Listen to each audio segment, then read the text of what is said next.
Welcome back, you guys. This is Mark with NC Engravers, and today we're going to be working on the Ruger RXM. Now, this should be a pretty interesting build.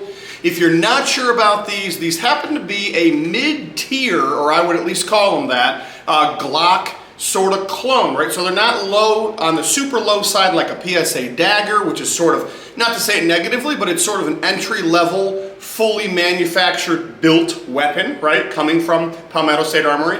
And it's also not like a Shadow weapon system, which is like on the top tier of the scale, right? And there's a lot of range in the middle. So the Ruger happens to have some features that we're not seeing on some of the other ones. Optic cut, comes with a higher end sights already on it.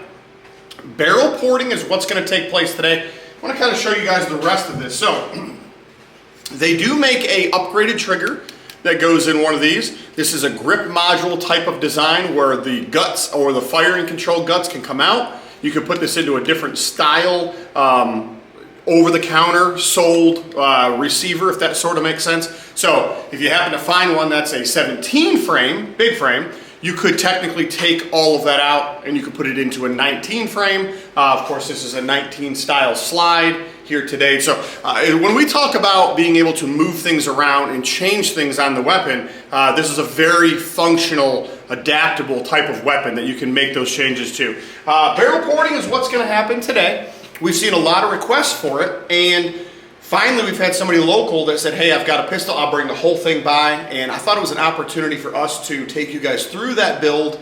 Wanted to show you how it functions beforehand, wanted to show you how it functions afterwards, and I just thought it would be a great video for those that want to be educated a little bit more on what they can have done to their RXM. So I'm going to build it, but we're also going to talk a little bit about the ammo. One of the things, before we go into the ammo, let me build it, and I want to show you one of the things that I kind of noticed. And I haven't done any like swap comparison. This would be fairly close to a Gen 3 spring. I haven't tried to put a Glock barrel in or anything like that. I mean, it may function as intended. I just haven't got that far with it, nor do I think I probably will. But parts seem to be very, very close, right? One of the things I can tell you is, whenever it was back on, it seems, and I don't mean this in a bad way, and it may just need some oil because the customer just dropped it off and was like, here you go. It seems kind of like gritty. And also, if you kind of catch it right here at the end,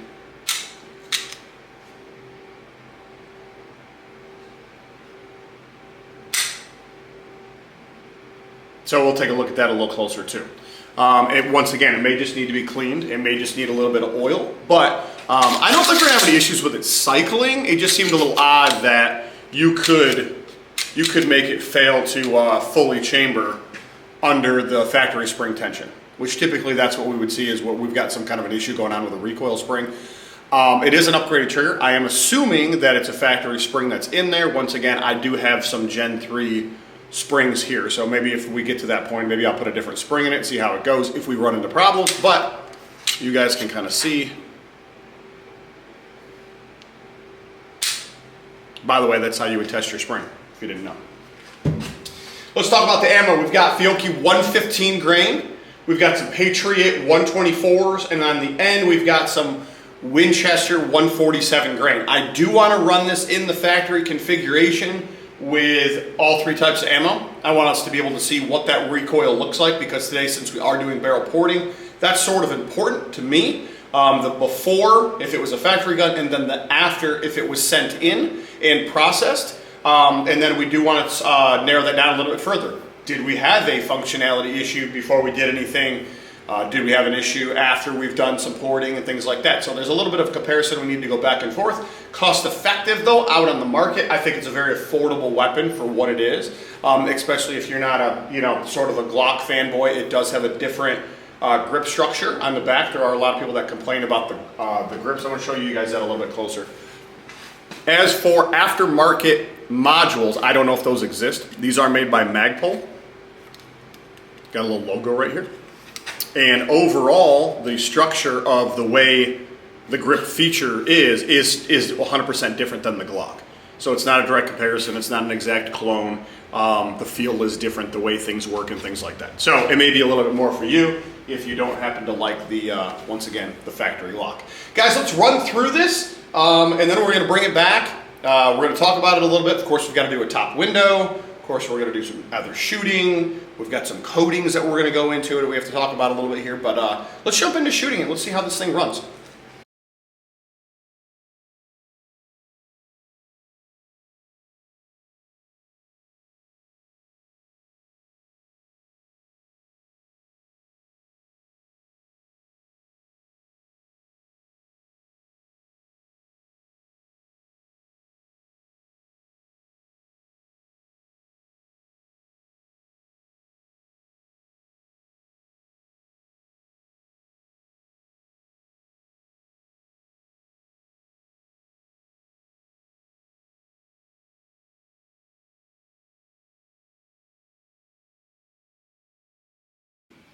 All right, guys, I think we need to spend a couple minutes and talk about how this weapon functions. I think shooting the gun is super enjoyable. I mean, we're talking out of the box. I think it's a great shooter. Of course, it's had an upgraded trigger in it, which we did go over. So obviously, performance-wise, it's going to enhance the experience. I think when we're talking about making changes to the weapon, especially when we're talking about trigger pull, trigger reset, trigger creep, things like that, without a doubt, it's going to be more enjoyable over a factory trigger. I do wish I had the opportunity to shoot one 100% out of the box to give a little bit better opinion. However, it's a really, really good shooter. Now, let's talk a little bit about the ammo. Let's talk about that shooting, and then I want to go into the changes that we've made. Overall, as a shooter, my experience with that was I didn't get a lot of pushback recoil, right? So there's a little bit of difference between, muzzle climb and then actual felt recoil or some pushback to me. As far as it goes to me, I really just didn't see it. Shooting the gun is a lot like a Glock. It is a lightweight weapon. I do shoot a lot of Glocks, so at the end of the day, it's hard for me to go, oh, hey, we got a ton of really bad recoil. It's sort of an industry standard. It's sort of a generalized feeling when we're talking about shooting some of these newer polymer guns. They're all very similar, so it's almost an expected result at this point, and we don't really frown on that because it's a common, right? So pushback to me seemed pretty normal. Like I just didn't feel a whole lot of, there was no complaints about it like we do with some of the smaller guns. As far as the muzzle climb goes though, obviously 124 was probably the toughest and worst out of all of them getting back on target. The 115 wasn't bad. I do honestly think, in my opinion though, when I'm looking at a target, when I'm pulling some triggers, I do think the 147 was probably a little bit better. It felt a little quicker to me. Now, that may not have been for you. Once again, first person user experience may be different than third party witnessing. It's like watching a football game, right? You're in the middle of it. You're like, I don't know why that dude didn't make a right or didn't make a left or didn't throw to this guy. Well, when you're in the middle of it, sometimes it's hard to see those plays. It's hard to see what else is going on around you. You're only focusing on you, right? Excuse me. But when you're watching the game, it's easy to say, well, that totally looked different. When he was shooting it, there was a lot of muzzle rise there. There's no way that guy could have been back on target very fast. We are seeing two different things sometimes, right? I'm only experiencing it from my side, and you're externally witnessing it from your side. For me, it did feel like the 147 was probably one of the best shooters, right? As far as like me just enjoying the weapon. I do think there's a lot of room for improvement though. We're not talking about a super flat shooter. We're not talking about there was no muzzle climb. Like that all existed and it was very apparent and obvious on my end. Minimal, I think, as far as shooting, but without a doubt, it existed. We're gonna run it again because we've ported it. We're gonna go into that a little bit here. So on this gun, we had to do a top window. We cut a top window into the slide. This customer actually made a comment. I don't know, you can tell I'm wearing a different shirt here. It's been a couple days since this has gone by. The comment that was made by the customer was, and I said, hey, look, I'd like to get, some full-blown porting on this gun. Meaning, at the end of the day, I would like to do a full port job on it. I don't really want to be restricted on the front sight and things like that. We may need to change it to a different front sight because we're very close to the front sight. These are forward-facing ports, which we're going to get into in a second. And the customer's like, hey, at the end of the day, if I need to change a sight or not even use a front sight because I'm running an optic only, that's good to go. Like the porting is number one for what I'm using it for, right? And we do see that a lot. Not everybody is using one of these weapons as some sort of a carry gun, as some sort of a daily usage gun. Sometimes they're just enjoying the weapon when they go to the range or when they go out back and they shoot. So there's a lot of times that people are building things like a race gun that if you thought of the intent all the time of, well, that's not going to work for carry, it's not designed for carry. So That was kind of one of the ideas behind it here, was that do your full window, do your full porting, don't worry about the front sight. We're going to sort that out later, because I did have a comment with the customer about that a little bit. So let's talk about the barrel.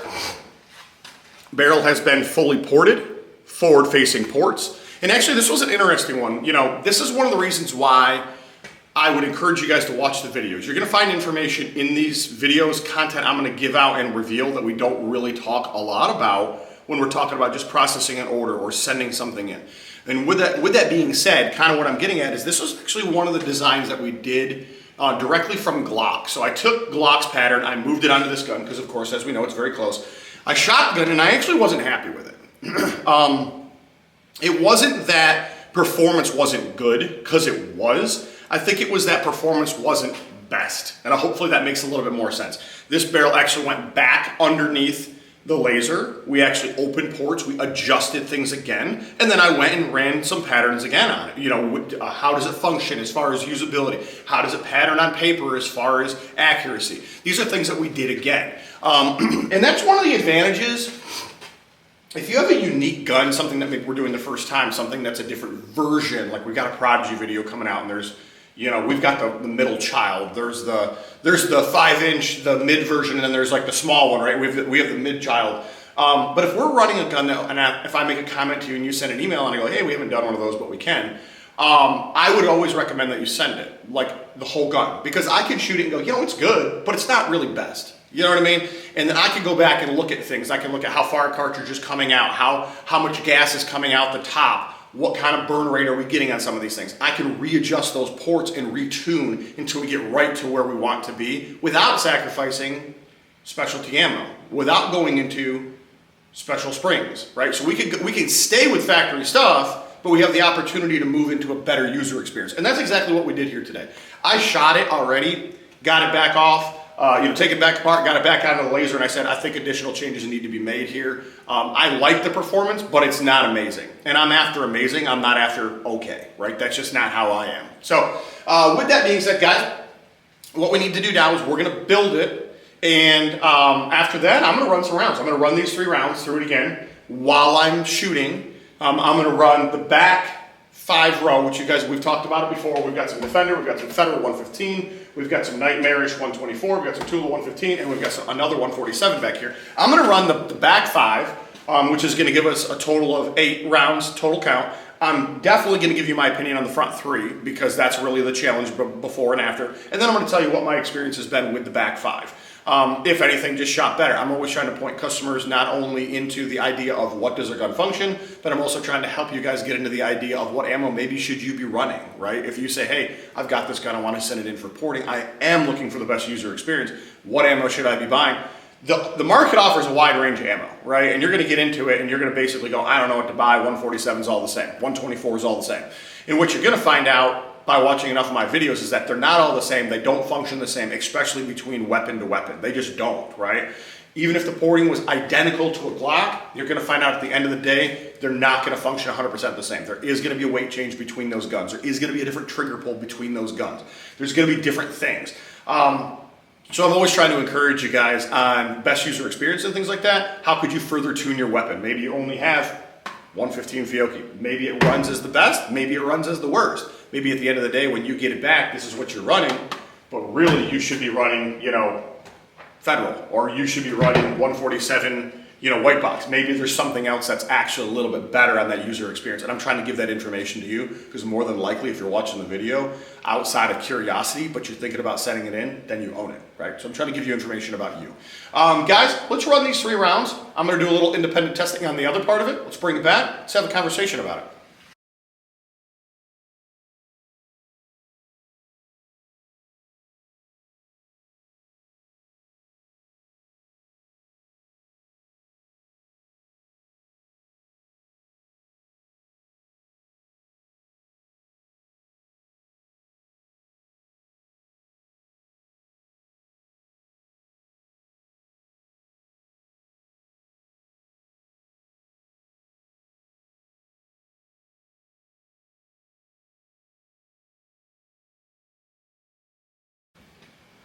All right, guys, we'll spend a couple minutes and let's talk about the results of this weapon now that it's been ported. I am extremely pleased with the results. You know, there's some guns that we work on and we port them and we go, you know, that's a big change for the factory style. I think customers are going to be really happy. It's more enjoyable. This isn't just a big change. This is a whole new weapon. This doesn't function anything like the factory one, and I was happy with the factory one. I mean, we talked about that a little bit. This gun shot really well, not really bad felt recoil. It did have some muzzle climb out of the box. Like, I mean, just with an upgraded trigger, but no changes. We've ported this thing, and I'm telling you, this is like probably on one of my short list of guns to buy. I don't really get off track and buy a lot of guns unless I really see something about them I like a lot. And I'm gonna be honest with you, this gun, I think there's a key things I wanna talk about. But as far as like the excitement of this gun, I mean, it really is an extremely good shooter, like for what it is now. Recoil functionality, user ability, ammo variety, low recoil. I can't say anything that I didn't like about it. Now, there are a couple things I want to go over. Let's talk about the first groups of ammo. I want to talk about the back row as well. So, on the first group of ammo, once again, it shot extremely well. The least amount of change, which is kind of odd to me, but the least amount of change was probably the Remington UMC. Now, it was my #1 box of choice going into the gun factory, right? When I talk about shooting it, I'm talking about back on target, I'm talking about least amount of muzzle climb, all the things we already discussed. This was like my box of choice when I said, hey, if I was going to pick up a factory gun, this is probably what I'd be shooting. It felt the best. That is no longer the case, not even remotely close. I actually think it's maybe the worst out of all three of these ammos at this point. So the Fiocchi by far was king. Super low recoil. Once again, no issues with functionality and shooting and things like that. So we didn't have any cycling, ejecting issues. The 124 surprisingly, and I'm going to get to the back ones here in a minute, surprisingly was a very low recoil when we're talking about being 124. Now, if you've watched some of our other videos, I usually frown upon 124, not because of anything outside of felt user experience usually sucks. Like, that's the best way to say it. There's no issue with 124's functionality. There's no issue with, you know, any of that kind of stuff. But when we're talking about user, you know, muzzle climb, we're talking about felt recoil. 124 is usually not my top choice because it just seems to never be the most enjoyable. Between a factory gun and between a ported gun, it seems to not be that great. This port job with 124 has really tamed the 124. By a lot. I would say it's very close to the 115 at this point. The 147, it tamed it some. I just didn't see enough of a change to think it was amazing, right?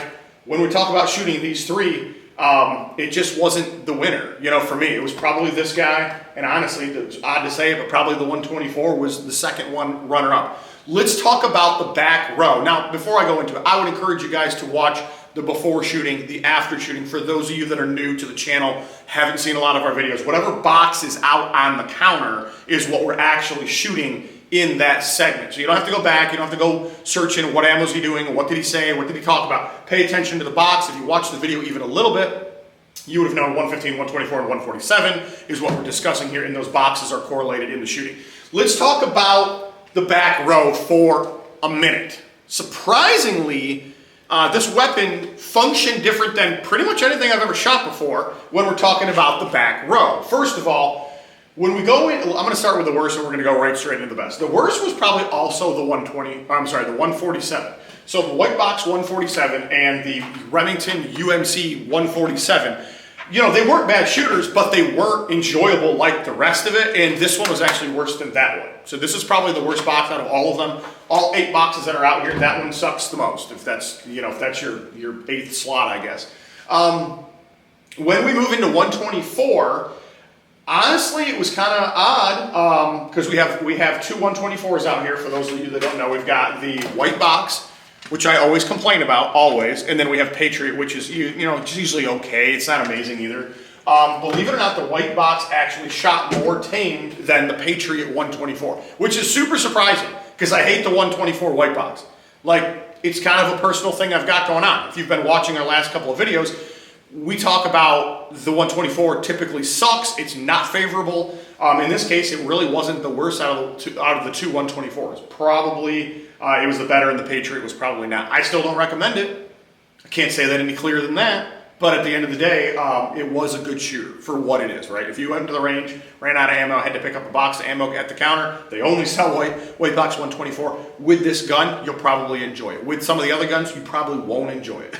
So let's talk about some of the other stuff. We did have Federal, we do have, as far as 115, we do have Federal, we do have some Defender, we did have some Fiocchi, and then we do have some steel-cased tool ammo here.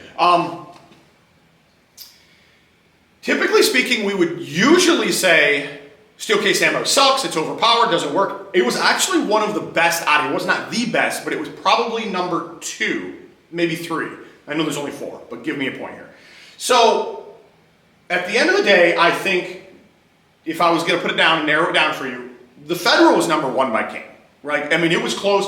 The Fiocchi was really close, but Federal was number 1. Now, with that being said, Federal has won a lot of these challenge that we have. I think at the end of the day, next time I go to the gun show, I'm going to pick up some other 124. I'm going to pick up a Federal 124 so we can put some in the lineup. I'm also going to see if I can grab some more Defender 115. I haven't heard back from the company. I also haven't reached out, but it would be nice if I had a couple of their boxes to run some more tests. I'm down to like maybe 10 rounds in here, so I'm a little cautious on testing because I do want to run them on some other guns.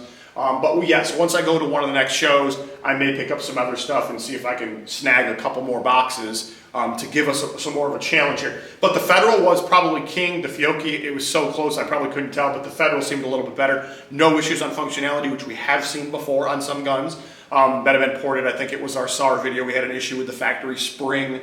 We did not run into that with the Federal. The steel-cased ammo surprisingly was very close to those two.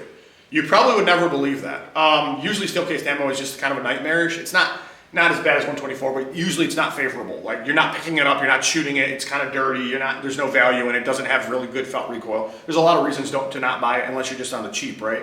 But at the end of the day, it actually shot surprisingly well. I would not be opposed to running a bunch of that ammo in my gun, and then maybe at the end of the day I would run, 2 mags through some regular stuff to clean the barrel out and some things like that. Like, you could get assisted here a little bit with the clean job by running some jacketed stuff at the end of the day.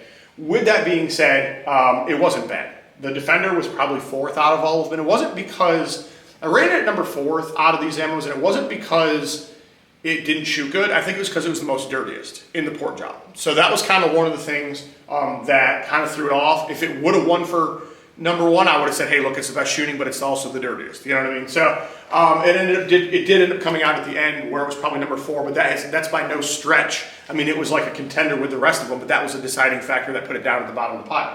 I do want to show you a video real quick here of us shooting the Federal in real time. And in that video, I did not, sometimes I'll shoot and then we'll just go into the comments and we'll just keep running through it. I did not do that. I just did the filming of it and then I stopped. I want you to pay attention, and we do call it out in the video, but pay attention to where the casings, if you can see, because I'll try to zoom in, pay attention to where the casings are coming out. Those casings are like right here. I mean, there's a couple high flyers, but a lot of them are just like ping, ping, and it's like, this is a finely tuned gun for what that is. And I know I'm filming these in different times, so there's probably some stuff I'm going to say again and things like that. I apologize about that. But at the end of the day, like, it was a really good, ammo for shooting this gun.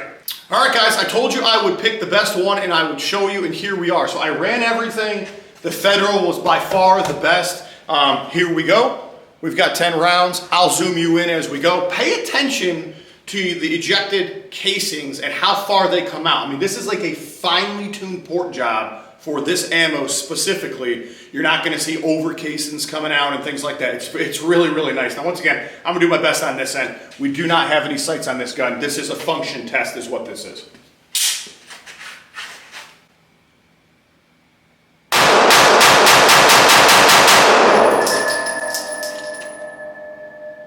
All right, guys, once again, I do apologize about kind of overstepping and saying things twice. Those are filmed at 2 separate times. Overall, I'm really pleased with this. I think my personal opinion is for Fiocchi or the red box Federal, I don't think you could go wrong with either one. I think they're super enjoyable. I would pick up 1,000 rounds. I'd take a couple boxes of the range and I'd shoot it and I would enjoy my gun. As far as any of the other ammo goes, it's pretty good. I wouldn't steer into the 147. I just don't think there's a lot of value in it in this particular gun with this particular design. Once again, it's a lightweight gun. So we do see that on some of the small guys that we've done, like the MC9, the 43X, the Shield. Some of the 147s haven't performed that great on a lightweight gun. Now, you've moved into some of the 1911s, it may be the king, right, on the other side of that scale, on the heavyweight guns. So we do see it, ammo being specialized and used specifically in certain applications and not in other applications. Not against it, I just would steer away from it. Let's talk about it a little bit. I want to give you some more information. So barrel porting on something like this is a 5 to 7 business day turnaround time, right? So by the time we get it, we don't count the day it arrived. We start the next day.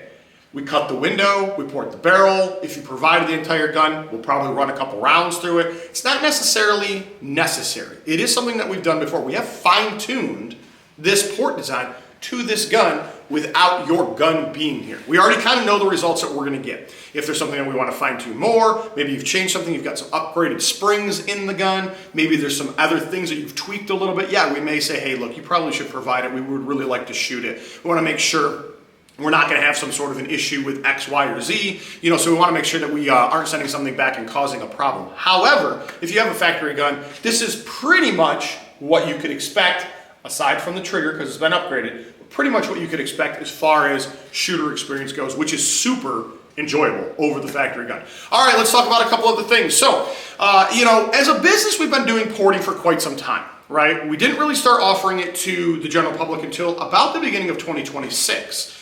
So that means that we had a lot of experience, and if you know anything about me from watching YouTube since the last, 2018, it's that I try to perfect things before we offer things, right? I get into a mode where it's like, I really don't want to do it unless we're over the top doing it. I want to make sure that the user felt experience when they get it back, they like the cut quality, they like the coating, they like the design, they like the barrel porting. These are things that the customer enjoys. We're above and beyond that service when it comes back to you. So one of the things about barrel porting is we didn't really move into barrel porting until 2026, although we offered it years ago. So that's really an opportunity, I think, for you guys to take some of these weapons that you already own and then now process them through us and have very much more enjoyable gun. We've talked about this in some of our other videos. A lot of people will buy a gun every couple of years. They'll park one and they'll start carrying one now. I would encourage you to get those guns out of the safe. I would encourage you to do something to them. While they're here, we can do an optic cut on it. We can do barrel porting on it. We can do serrations on some of these guns. There are a lot of services that we offer. We would obviously encourage you to go through our YouTube channel and see if there's stuff that you want to have done to yours. But you already own the gun. Give it a little bit more life again. Get back to the point where, hey, now I've got 2 in rotation. If something was to happen to one of my guns, I broke a firing pin, I broke a, XYZ, my mag doesn't work anymore. There's something wrong with it, my recoil spring. Now you could pick up your other one right where you left off while you're fixing the first one. And that does happen. It's like an automobile, right? You drive it and everything's great, and then tomorrow you got a flat tire and your spare was already broken and now that car doesn't work. If you could affordably do it, yeah, you'd have a spare. I'll get to the broken one on the weekend, but tomorrow I got to go to work and I'm going to drive my other car. And that's a lot like your firearm. I think at the end of the day, you should have something as a backup, especially if you already own it. It's not a lot of money to put something into it when you already own the gun.